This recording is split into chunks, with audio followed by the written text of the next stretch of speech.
Are you struggling to read options from an INI file on a remote node using Ansible?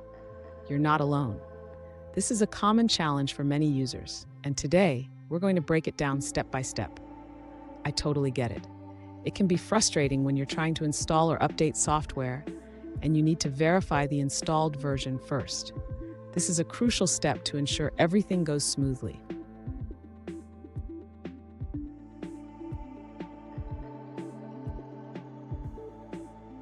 Let's dive into the specific question at hand. How can you read options from an INI file on a remote node with Ansible? One user mentioned that they were considering two main approaches, using the fetch module or parsing the INI file with command or shell modules. Sound familiar? Let's explore these options together. So what are the challenges here? The INI file module is designed for modifying files, not reading them, and the INI lookup is limited to files on the controller. This leaves us with the two options mentioned, fetching the file or parsing it directly. And stick around. At the end of this video, I'll share a more elegant solution that might just simplify your workflow. To read an option from an INI file on a remote node using Ansible, the user can start by using the command module to execute a shell command that extracts the desired value. This method allows for direct access to the file without transferring it. Next, the user should register the output of the command to capture the result. This is important for further processing and comparison.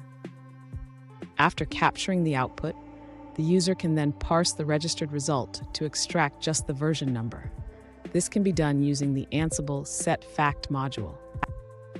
Finally, the user can compare the extracted version with the version they intend to install.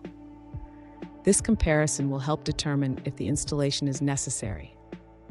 Fun fact, did you know that INI files were first introduced in the early 1990s? They have been a staple for configuration settings ever since. Now let's look at the answers provided by other users. An alternative approach involves using Ansible's facts.d feature. First, create a shell or Python script that reads the INI files and outputs the necessary fields as a JSON object. Place this script in the facts.d directory as a custom fact file and make it executable. You can then use these facts in your playbook. For example, run a shell command based on the version extracted from the INI file. If your INI files are simple, you can even create a symbolic link to the INI file in the facts.d directory, making all keys accessible as Ansible variables. Remember, despite the name local facts, this setup must be done on the remote machine. Here's a tip. If you find yourself frequently needing to read INI files, consider creating a custom Ansible module. This can streamline your process and make your playbooks cleaner. And there you have it. Whether you choose to fetch the file or parse it directly, you now have the tools to read options from an INI file on a remote node.